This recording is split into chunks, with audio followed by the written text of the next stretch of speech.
This shirt says blessed. Okay, let's get started. I'm going to try and break these down into different segments because I realize it's a lot of information and I didn't realize how long this stuff was taking me to talk about it.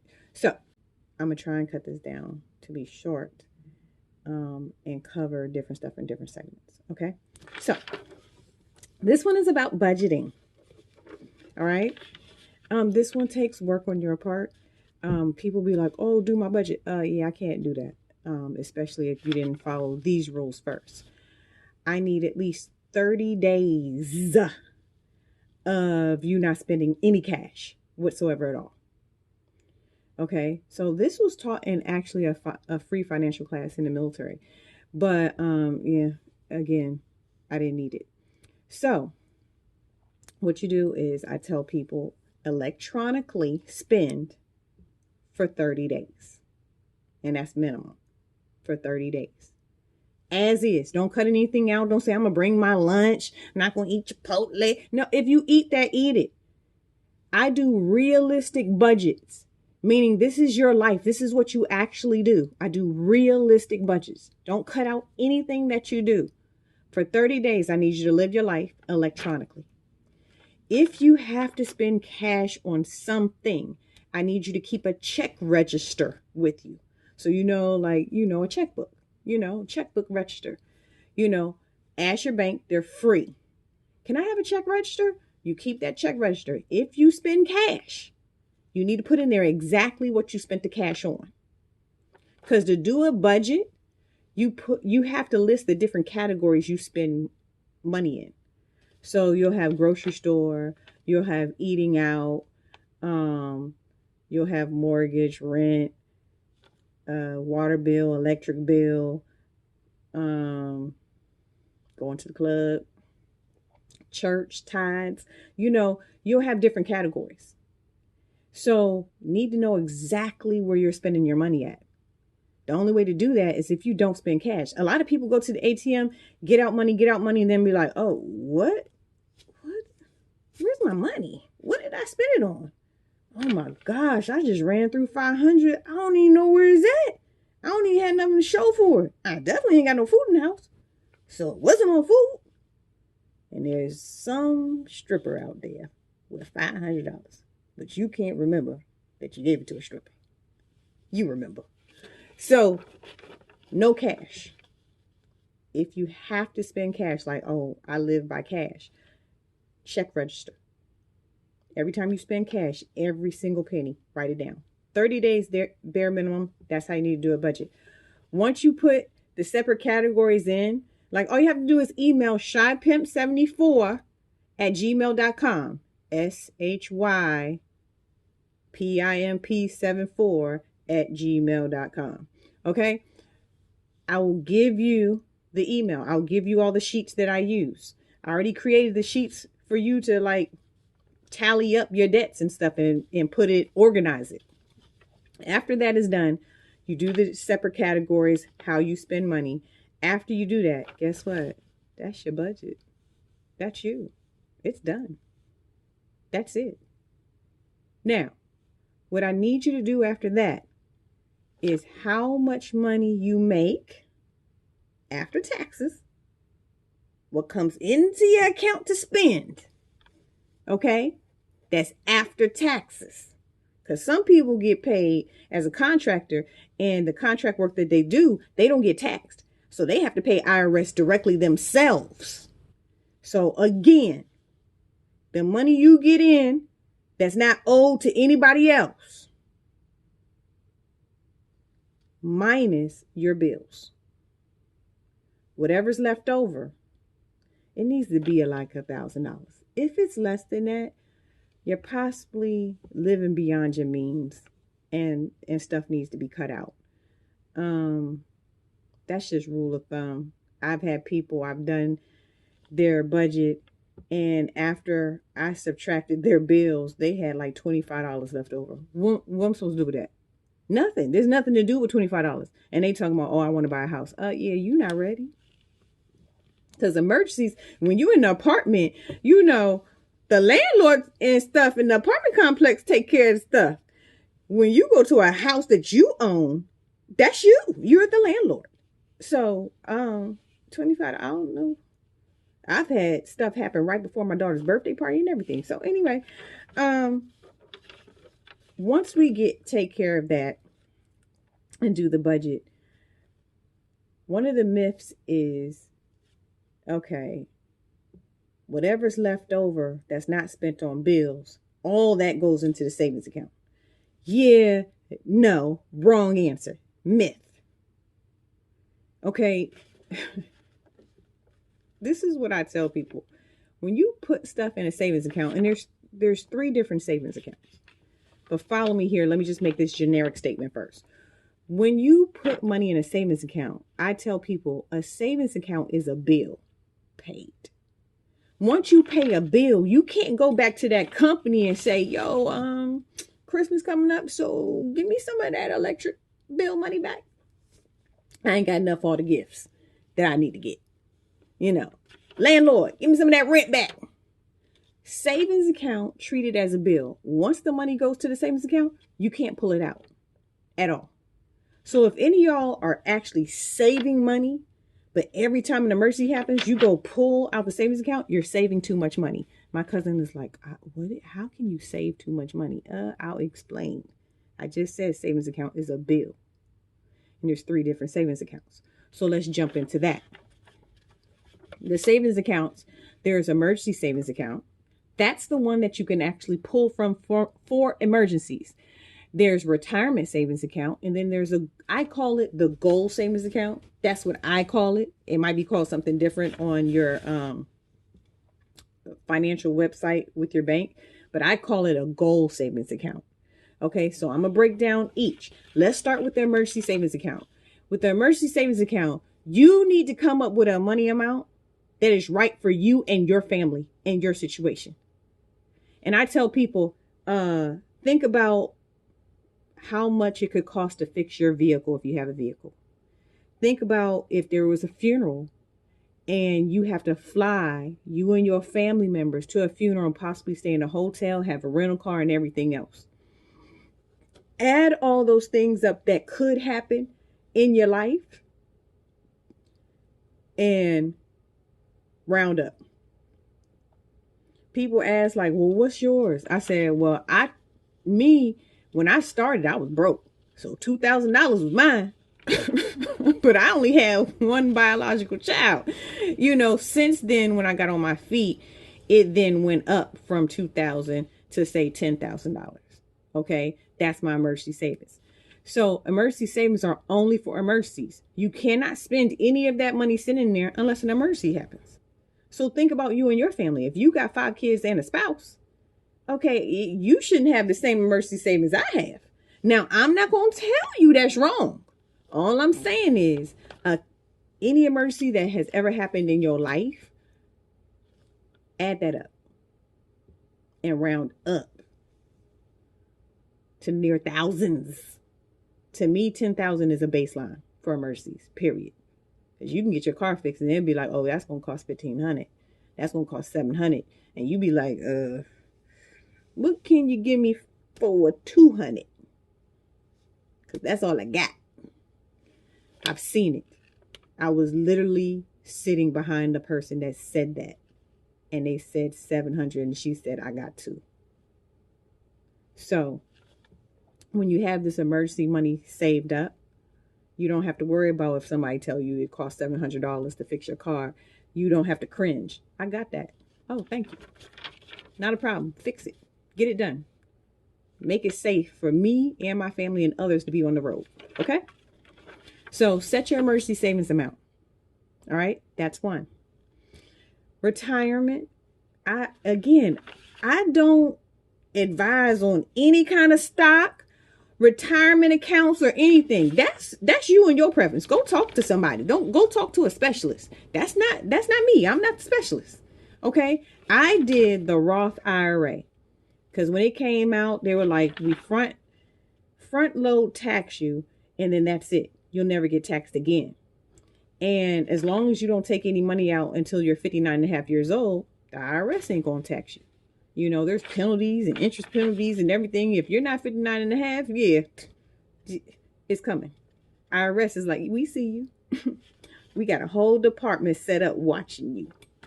We got 3 billion employees to watch y'all accounts. Just one account per person at the IRS. We watch. Yeah. Oh, yep. See you. As soon as you do it, letter is generated and sent to your house. Put that money back, or these penalties and interest, and the IRS is going to take a cut if you don't put that money back. So again, retirement savings, and then the last savings is what I call goal savings. Again, that's just me. I call it goal savings. Now, in that savings account, when I got the financial advice from USAA, they said minimum you should have in your savings account is 1 year worth of your annual income. So say you make $1,000 a month. Okay, that's crap prices. But say you make $1,000 a month. There's 12 months in a year. So in your goal savings account, you should at least have $12,000. And it's a year income before taxes. So that's before taxes. So you might only see $700, but you make $1,000 a month before taxes, Medicare, Social Security, and the IRS and state tax. So $1,000 a month times 12, 12,000 should be in your goal savings. Okay, so let me go with the retirement, since I did name that second. I already covered the first one. So let me go with retirement. This is how I look at it. My brain is a little different, so I look at it like this. Now, if you plan on retiring at a certain age, say you retire at the age you can get Social Security also, right? So you get your Social Security, you get your retirement check from your job, and you want to retire. This is how I added up. Notice I said my brain. This is how I added up how much I would need to have in my account to not work again. Okay. So you have to know your family history. So if you're adopted, if you can at least know your family history, like how long do the people usually live on my mother and father's side of the family? Because some families, they die in their 40s. Some live a long time. My family particularly lives a long time. I will come up with the average, age that y'all kind of pass away at, because this is important to know, to what age you can stop working and have enough in the bank that you never need to work again. Okay. So if I'm 40 and people usually die around 80, right? Okay. So when I retire at age 62, that means there's 18 years that I should be good for, as long as nobody murders me. You feel me? You know what I'm saying? Mistaken identity, because I ain't do nothing to nobody to kill me. So that's 18 years. So what I would do is the bills that you have, less your pension, less your Social Security, whatever's left over, round up. So say what's left over is $1,000 that you still have to pay for, because your pension and your Social Security will not cover your bills. They won't cover your lifestyle. This is to keep your lifestyle as is. A lot of people don't want to retire until they know that their lifestyle can stay the same. I want to spend when I want to spend, and I want to do what I want to do when I want to do it. So I'm just doing this to keep your lifestyle as is. Less your pension and less your Social Security. What is left over to still pay that you still need money for is $1,000, right? So you do the $1,000 times 18 years.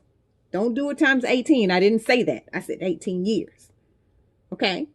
You need $1,000 a month. So do 18 times 12 times $1,000. It will give you this huge money amount. Say like $500,000 or something like that. That's how much money you need to stop working. Now, that only lasts until you're 80.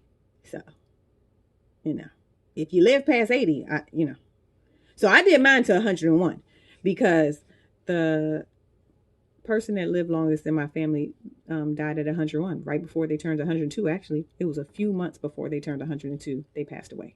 So I did mine into 101 because we kind of live a long time in my family.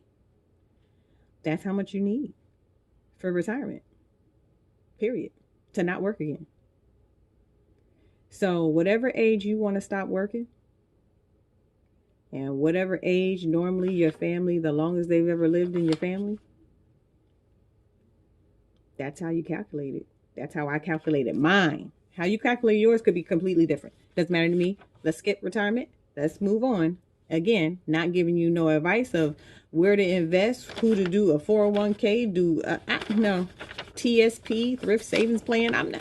Nope. I can only tell you what I did. I did the Roth IRA. I thought it was cute. Only taxed me once, and so I stuck with that. But again, if you stop working, you cannot invest into a retirement plan. Doesn't matter which plan you go with. You cannot put money into a retirement plan if you don't have any income. And they don't consider your retirement pension or disability or Social Security income. But the IRS considers it income to tax you. They'll tax your pension. They'll tax a portion of your Social Security. They call it income to get money from you, but it's not income to put into your retirement plan. Oh, it's a double-edged sword. Oh, I called them up. They was laughing. He laughed at me. He said, "You right. We call it income for that, but it's not income for you to invest in your retirement plan." I said, wow, that's crazy. So moving on, let's go to the last one, which is goal savings. I call it goal savings. Again, that's not what it's called at your bank. Don't try and critique me for that. I call it goal savings because it not only secures the 1 year worth of money I should have in there, that's the account I save up for my goals also. So 1 year worth of income, we already decided you make $1,000 before taxes a month. We already decided that right now. We're using that as an example. I like easy examples. So you should have $12,000 in there. Once you reach $12,000, you will never touch that $12,000 ever. And then you keep putting money into all your savings accounts for the rest of your life. You keep putting money in there. With the above the $12,000, the money that builds up in there, I have goals. One of my goals was pay off my car, pay off my house, buy a new car. Yeah.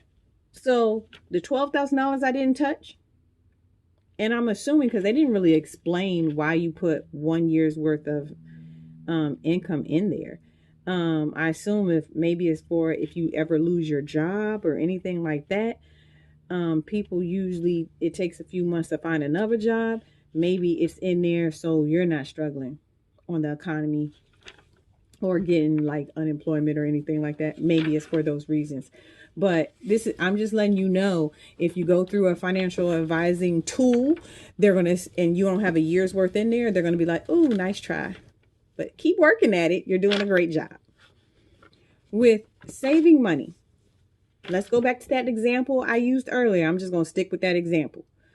After everything is paid, after all your bills is paid, you have $1,000. So this is how to determine how much to save, how much to pay yourself, and how much to put in goal savings and retirement. Okay? Hopefully your retirement is already a part of your bills, because it's not mandatory to put into retirement every month. So if you fall on hard times, stop the retirement thing going in there. It's not mandatory. So, and plus you have until April of the next year to put money into it. So anyway, okay. So you have $1,000 left over. Myth. Put the whole $1,000 in savings. Absolutely not. The first thing I would do, if you don't have any savings category done at all, you don't have an emergency savings, you don't have a goal savings, the year annual savings, or retirement savings, the first thing I would advise you to do is to build up your emergency savings first. So come up with your emergency savings amount, again, I'm just using as a baseline $10,000. Let $10,000 be your baseline. Come up with an emergency savings amount and get her done. So that's what I would do first. I wouldn't just be like, oh, let me put 500 here or this, that. I would try and build that first. So, because emergency savings, remember, you can withdraw out of emergency savings for emergencies. Now, the money amount rule of thumb, how much you put in emergency savings a month, that's still up to you. You got to come up with these money amounts. I do like 400. I pay myself 400 a month, because you heard the term pay yourself. This is what it means when it says pay yourself. You have to pay yourself, and then you have to pay savings. That's two different entities. They're not the same pot of money. Because when you pay your savings, you can't get money out of savings. So a lot of banks will, every bank, I assume, but I'm just going to say a lot, will let you have multiple savings accounts. Label those savings accounts. My particular savings account is online savings, and I'll get into that later. Online savings just have better rates than financial institutions or credit unions, because they don't have a building. They don't have building fees, electric, they don't have to keep up. They just need somebody to answer the phone. Hello, you need help setting up your savings account? And a lot of times they don't offer a lot, so they give you a better rate. So I have multiple savings account labeled different things. Okay. So, and you keep your bank. People get that confused when I'm trying to tell them online savings, like, I'm good with my bank. Okay, keep your bank. You need to keep your bank. It's online. You can't walk in there. So you have to be able to transfer in between a bank or a credit union and the online savings. You have to keep your bank. I'm just saying, if your money's sitting there, what's my rule of thumb? Let your money work for you while you sleep, awake, at work. So it doesn't make any sense to keep your money in a financial institution that the highest amount you get, or a credit union, you get 0.25%, when online savings is giving you over 2% a month for your money just sitting there. Just a regular savings account. You can start it with $0. Regular savings account. Well, why would you put something in a place that you only earn in no more than 0.25%, when you can earn over 2% for your money just sitting there? My daughter, who had like $100, was earning more than somebody that had $2,000 in their bank. All because it's my daughter. I'm going to tell her where to put the online savings, where to put it at. She's not going to put it in one of these financial institutions that you getting a penny a month. So this is how I would do it. I would just, if I have $1,000 and you do want to put a little bit everywhere, I would put like 800 going towards emergency savings, and then 200 going towards your goal savings. Okay. I'm just giving you an example. After your emergency savings reaches the set amount you set, for example, I said $10,000. After it reached $10,000, then in your emergency savings, just pay yourself the set amount you want to pay, $200 a month or whatever. And then the rest of that will go towards your goal savings, your other savings accounts. Do you understand what I'm saying? So you'll always pay yourself for life. Just because you reach the $10,000 in your emergency savings, you're never done.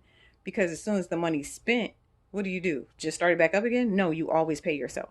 And so what I tell people is that if they didn't have like a lot of emergencies happen, and it's like, oh man, my emergency savings is $10,000 and I got like 20,000 sitting there, da da da. Hey, splurge, take the family on a vacation, but you can't spend any of that $10,000. That's emergency savings. And you can't be like, well, I'm close to it. Like, people knew if they called me up and I said I'm broke, they was like, well, you got $2,000 in the bank. I said, ooh, look at you listening. Yeah, and I'm not going to spend that $2,000 because it's for emergencies for me and my child. If something was to happen, that's the emergency money I have. So the devil is a liar. I'm not letting nobody take me off my path. And I don't want anybody to take you off yours. So whatever you have left over, if it's only $400 or whatever, I need you to build up your emergency savings first. After it's built up, then still pay yourself, like pay yourself $100, and then the rest will go to your goal saving, and you'll work on your way of putting 1 year worth of income into the account.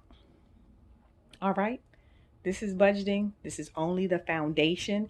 It is not to tell you how to live your life all the time until you die. I'm just here to secure a foundation and make sure you're standing upon unshaky territory. You want your foundation when you get up and stand to be firm and stable for you and your family. There is no weight limit for this. There is no capacity. This is for you and future generations to come. Until next time.